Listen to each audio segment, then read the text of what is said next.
이재명 후보는 윤석열 후보자의 부인 김건희 씨의 주식 거래에 대해서 의혹을 제기했습니다. 이야기 들어보시죠. 지금 부인께서 도이치모터스 주가 조작에 연루돼 있다는 말이 많은데 후보님 얼마 전에 5월 달 이후로는 뭐 거래하지 않았다 그랬는데 그 후에 막 거래를 수십억, 수십 차례 거래가 있다는 얘기도 있지 않습니까?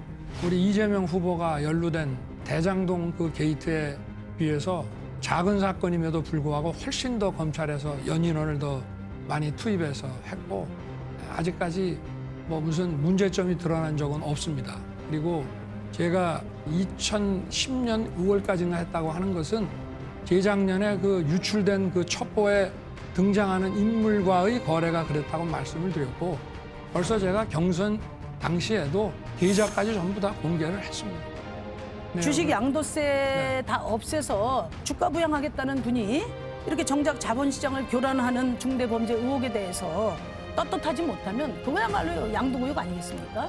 지금 검찰 수사 과정에서 나온 자료들이 어떻게 언론에 유출이 돼가지고 뭐를 의미하는 건지도 알 수가 없고 제가 다 해명을 했고요. 그러니까 계좌 공개도 그런 얘기 했고 들으려고 떳떳하시면은 계좌를 공개하십시오.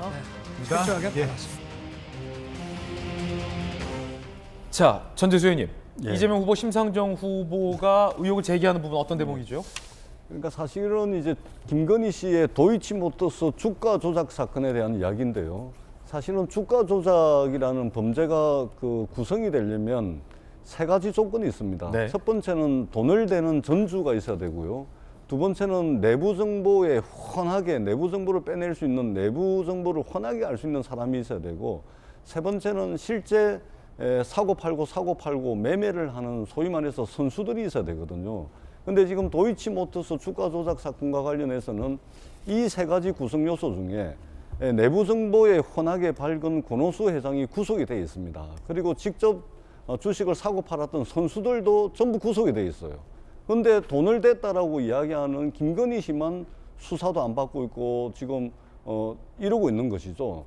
이 관계된 모든 사람들은 재판받아가 지금 구속이 다 돼 있고 재판을 받고 있는데 검찰 소환 조사도 지금 안 되고 있는 것이죠. 더 중요한 것은 이런 문제가 불거졌을 때 살펴보겠다. 또는 불찰이 잘못된 게 있으면 뭐 사과한다. 챙겨보겠다. 이렇게 해야 되는데 윤석열 후보는 시종일관 처음부터 끝까지 부인으로 일관을 하고 있고 지금 현재 뭐 언론 보도에 의하면 거짓말을 지금 하고 있는 겁니다. 윤석열 후보가 공개를 했다라고 이야기하는 도이치모터스 계좌는 뭐냐면 신한정권 계좌, 그것도 2010년 1월부터 2010년 5월까지입니다. 근데 실제 주가 조작이 이루어졌던 시기는 2011년에서 2012년이거든요. 근데 지금 뭐 언론사 보도에 의하면은 2011년에서 12년 주가 조작이 한참 이루어질 때 김건희 씨 계좌가 윤석열 후보가 공개했던 신한정권 계좌가 아니고 그 정권 외에도 미래에셋정권, DS정권, 대신정권의 김건희 씨 계좌가 있었고 이 계좌를 통해 가지고 전체 주가 조작 금액이 600억인데 한 50억 정도, 전체 한 7%가 넘는 금액 비중으로 그리고 140만 주가 넘는 이제 주식 거래를 했다는 거 아닙니까? 뿐만 아니라 주가 조작 범죄에 있어서 굉장히 불량한 이 범죄에 해당하는 통정 매매도 했다라는 그 김건희 씨 모친되는 최은순 씨와 통정 매매 정황까지도 지금 언론에서 보도를 하고 있습니다. 통정 매매라는 것은 내가 얼마에 내놓을 테니까 당신이 얼마나 사라. 그래가지고 사고 팔고 해가지고 그 주식이 시장에서 굉장히 관심이 있는 것처럼 거래가 활발한 것처럼 위장해서 내보이는 거거든요. 그렇기 때문에 윤석열 후보는 자기는 2010년 1월부터 5월 것만 공개를 해놓고 그것도 신한정권만 공개를 해놓고 그 외에 미래에셋정권, DS정권, 대신정권 2011년, 12년에도 거래한 것이 지금 밝혀지고 있는데 그것을 자꾸만 거짓말을 하고 있는 겁니다. 중요한 것은 뭐냐면 이런 문제가 터지면 적어도 살펴보고 설명할 게 있으면 설명을 해야 되죠. 그런데 말도 안 되는 것으로 지금 거짓말을 계속하고 있는 겁니다. 그렇기 때문에 그리고 이 주가 조작은요.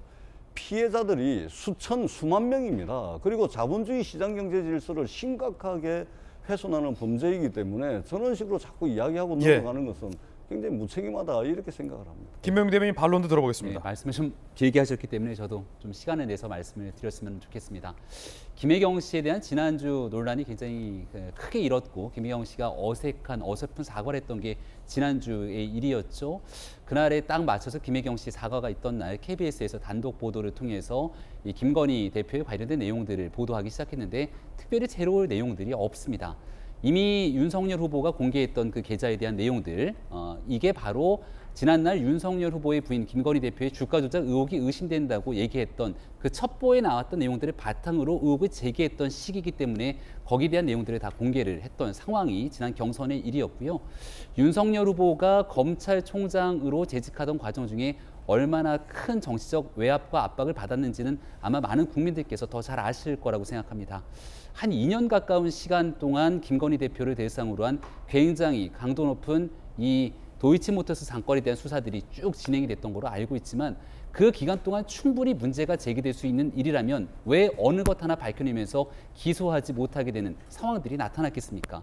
대통령 선거가 이제 한 20여일 정도밖에 남지 않았는데 여기에 관련돼서 뭔가 의혹이 있는 것처럼 자꾸 문제 제기를 하면서 선거 끝나는 시간까지 결국은 네거티브 공세를 이어가는 것은 아닌가 싶은데요. 민주당에서 의혹이 있으면 떳떳하게 공개하라고 얘기를 합니다. 문제가 있다고 의혹이 제기해서 수사를 진행됐던 상황에 대한 계좌를 공개했는데요. 민주당이 이재명 후보에 대한 변호사비 대납 의혹 등 굉장히 심각한 문제에 대한 의혹 제기가 됐지만 정작 변호사비를 얼마 받았는지조차도 얘기를 하지 않고 있습니다.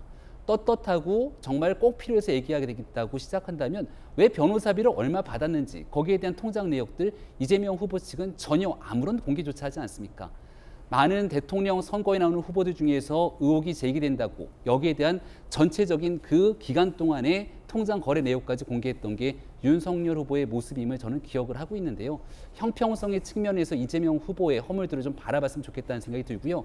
마지막 여기에 대한 소환 조사 얘기들을 하게 되는데 지난 여름 정말 지금 와서도 황당한 고발사주라는 해괴망측한 프레임을 씌워가면서 공수처가 윤석열 후보를 입건하고 정치적으로 타격을 입히려고 했지만 이렇게 숱한 논란들을 이끌어가고 난 다음 지금 그 고발사주라는 건 어디에 가 있습니까?